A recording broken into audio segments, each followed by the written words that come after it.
네, 최근 대중문화계에 아버지가 흥행 코드로 떠오르고 있습니다. 영화 국제시장 많이들 보셨죠? 비롯해서 텔레비전 예능 프로그램도 아버지로 다양한 이야기들을 풀어내고 있는데요. 연극계도 예외가 아닙니다. 우리 시대 아버지들의 다양한 모습이 무대에 오르고 있다고 합니다. 자, 여러분에게 아버지는 어떤 존재인가요? 오늘 어버이날을 맞이해서 아버지에 대한 이야기를 나눠보려고 하는데요. 연극 아버지의 배우 김명곤 씨와 함께합니다. 안녕하세요. 예, 안녕하십니까. 네, 저 문화부 장관 지내셨고요. 현재 예. 또 세종문화회관 이사장 맡고 계시죠. 예. 여기에 선아트컴퍼니 대표 맡고 계시죠. 연극 무대에도 쓰시죠. 예. 오늘 호칭을 뭐라고 불러드리는 게 좋으세요? 그냥 배우로 불러주시죠. 네, 자, 배우 김명곤 선생님. 네. 네, 연극 배우 제가 김명곤 선생님 무대에 쓰신 것을 예. 90년대 초반에 연우 무대에서 혈의지창이라고 하는 작품에서 뵀어요. 아이고, 네. 그러셨구나. 감회가 새롭죠. 네, 예, 네, 굉장히 오래됐는데 그렇죠. 지금 감회가 어떠세요? 저도 한 16년 만에 네. 무대에 서게 되는데요. 네, 정말 고향에 돌아온 것 같고 네, 이제 제자리를 찾아서 제 생활을 이제는 앞으로 이렇게 무대인으로서 네. 또 연극인으로서 예술가로서 살아야 되겠다 하는 그 마음을 가지고 있습니다. 야, 역시 무대가 고향이신 거군요. 예, 네. 그렇습니다. 그런데 이 뵈니까 최근에 출연한 연극에서 모두 아버지 역할을 주로 하셨더라고요. 예, 어떻게 하다 보니까 네. 그렇게 됐는데요. 연극 네. 아빠 길들이기에서는 이게 심청전의 네, 신봉사 역할을 그렇습니다. 하셨죠. 신봉사 네, 역할이죠. 이번 또 지금 하고 계시는 아버지에서는 헌신하는 아버지 역할. 네. 그러면은 이 배우 김명곤 선생님 본인 스스로는 어떤 아버지세요? 제 두 가지 모습이 다 있는 것 같습니다. 네. 좀 철없고 집안을 좀 괴롭히는 아버지 모습도 있고요. 네. 한편으로는 또 아이들과 집을 위해서 가정을 위해서 책임을 다하고 네. 저도 헌신하려고 노력하는 네. 그런 모습도 있고요. 재밌는 아버지실 것 같아요. 헌신하시면서 그리고 또 연구한다고 네. 예술한다고 하는 아버지가 얼마나 또 집에서는 속속이겠습니까? 그렇죠. 그러니까 헌신은 하지만 또 철없는 모습도 있는 아버지 예. 이렇게 말씀 주셨는데요. 지금 아버지가 되셨고 아버지로서 아버지 역할을 또 무대에서 하시는 건데 네. 이게 정말 제가 한번 그냥 추정해 볼 수밖에 없지만 참 느끼시는 게 많을 것 같은데요. 그렇습니다. 예, 김명곤 저도 선생님의 아버님 네. 생각도 많이 나시지 않나요? 그렇죠. 네. 제가 아버님이 일찍 돌아가셔가지고 네. 벌써 제가 저희 아버님께서 돌아가실 나이가 된 거예요. 그러셨구나. 돌아가실 무렵에. 네. 그래서 세월도 이렇게 흘렀고 무대에서 막 팔팔 뛰던 내가 이제는 늙은 아버지의 모습을 네. 무대에서 보여준다는 거. 네. 근데 이제 저도 자연스럽게 제 주변의 친구나 선후배들이 아버지라는 그 책임과 네. 또 외로움과 슬픔과 또 가족에 대한 사랑 이런 것들을 옆에서 겪는 걸 많이 봤거든요. 그렇죠. 그래서 저도 함께 느끼고 공감하는 이런 이야기를 연극에서 배우로서 이렇게 표현하게 되니까 사실은 제 감정이 굉장히 많이 묻어나는 것 같아요. 네, 무대에서도. 그러실 수밖에 없을 것 같습니다. 그래서 예. 이 지금 아버지가 된 입장에서 아들들은 다 이제 아버지가 되면 예. 우리 아버지가 그랬었구나 그때 느끼지 않습니까? 그렇습니다. 예, 그런데 그러면은 이제 김 선생님 보시기에 예. 그래도 또 세대가 자꾸 바뀌면서 트렌드가 바뀌어서 요즘 이제 신세대 풍조 이야기 많이 하는데요. 예. 요즘 시대의 아버지들은 어떤 모습이라고 보여지세요? 그러니까 우리 전 시대 우리 아버지의 아버지 모습은 되게 완고하고 봉건적이면서 네. 권위적이고 집안에서는 대장 노릇을 하고 이렇게 버티고 사셨잖아요. 네. 근데 요즘에는 아버지들이 집에서 대장 노릇을 잘 못하는 것 같아요. 그렇죠. 그래서 아이들에게도 뭔가 서비스를 해야 되고 부인에게도 여러 남편으로서 해야 될 일들이 많고 네. 거기다가 이제 가장으로서 돈을 번다든가 모든 해야 될 책임은 훨씬 더 많아지고 네.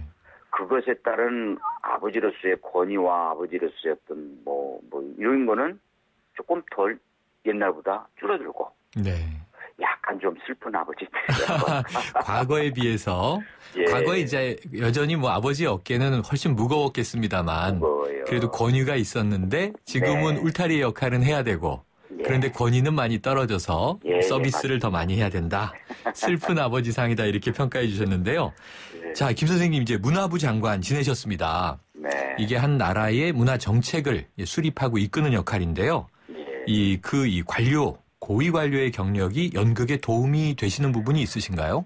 뭐 도움이 된다기보다는 조금 이제 걸리적거리는 게 많죠. 네. 예, 같이 연극을 하고 연습을 하고 하는 분들이 저를 배우로 봐야 되나 장관으로 봐야 되나 이렇게 좀 네. 불편해하는 면도 있고 그러나 저는 제가 경험했던 장관으로서의 어떤 문화 정책에 대한 이런 거를 현장에서 네. 직접 몸으로 뛰면서 다시 한번 느껴본다 하는 그런 그 마음으로 하니까 이게 뭐 한편으로는 저한테는 도움이 되면서 네. 한편으로는 같이 하는 분들에게는 조금 불편한 부분도 있겠죠. 그러시군요. 근데 제가 이제 연출가 배우로서 이제 완전히 요즘에는 이제 벌거벗고 네. 열심히 하니까 많은 주변 분들이 이제는 동료로서 네. 또는 선후배로서 저를 받아주시는 것 같아요. 네. 아까 말씀하신 대로 무대가 고향이시고 네. 원래 거기서 이제 성장해 오신 거잖아요. 예. 그러시다가 이제 또 이제 어떤 중요한 정책 관료 역할도 맡으셨었던 건데 근데 이제 안타까운 건 뭐냐면 저도 대학로 무대를 아주 좋아하는데요. 예. 지금 이제 3.15 창고극장, 뭐 대학로 극장, 전통 있는 소극장들 옛날에 김 선생님도 많이 무대에 쓰셨던 그곳들이 그렇죠. 잇따라 문을 닫고 있습니다. 이거 어떻게 생각하세요? 예, 뭐 이 소극장을 지금 지원을 하고 육성을 하는 이 정책에 대해서 아직 좀 미흡한 것이 좀 많은 것 같습니다. 네. 물론 이제 기업이 운영하거나 나라에서 운영하는 큰 극장 뭐 이런 거를 빼고 네. 그냥 100석이나 한 150석쯤 되는 이 소극장은 사실은 상업적인 그러한 공간이 아니고 네. 창작의 공간이거든요. 네. 예술적인 공간이니까 여기에는 반드시 지원과 이것에 대한 육성책이 좀 더 보완이 되고 네. 젊은 예술가들, 연극인들이 극장에서 활동을 하면서 좀 더 자유롭게 창작을 할 수 있는 환경이 좀 만들어져야 될 것 같아요. 근데 우리는 아직은 소극장에 대한 지원은 조금 미흡합니다. 네. 네. 그래서 이게 그러다 보니까 네. 대관료가 이제 운영이 어려워지니까 그렇죠. 대관료를 올리게 되고 건물주들은 임대료를 자꾸 올리고 그러다 보니까 대관을 하는 또 입장에서는 계속 적자를 보게 되고 그런데 이제 건물주들은 극장에 들어서면 굉장히 또 좋거든요. 네. 그러다 보니까 건물 가치가 올라가니까 임대료 올리고 극장주들은 임대료 내기가 어려워지니까 문을 닫게 되고 네. 이런 것에 대해서 프랑스 같은 데서는 임대료라든가 극장에서 일하는 인력에 대한 지원이라든가 예. 극장에서 진행하는 어떤 창작 프로그램에 대한 지원이라든가 이런 다양한 지원책이 네. 상당히 잘 돼 있더라고요. 네. 지금 우리나라도 이제 그렇게 좀 나가야 되잖아요. 정리를 이 악순환의 과정을 잘 정리해 주셨는데 결국은 이게 문화의 거리, 예술의 거리 이렇게 했지만 자꾸 여기가 이 상권 때문에 상업적으로 변하다 보니까 네. 대기업이나 이제 자본 투자는 수익을 추구하게 되고 말씀하신 예. 대로 이 소극장 다양한 이제 예술 창작의 공간이 이 하나하나 사라지게 되는 이제 안타까움이 있는데요. 위축되고 네. 상업적인 그런 분위기 속에서 정말 점점 사라져가는 게 안타깝습니다. 네, 여기 또 안타까운 뉴스가 또 하나 있는 것이요. 올해 네. 서울 연극제는 이제 이 지난해까지와 달리 정부 지원이 반으로 줄었다고 해요. 예. 그래서 극장 대관해야 되는데 말씀하신 대로 최근 1, 2년간을 보면 서울 연극제의 성과가 기대에 미치지 못한다.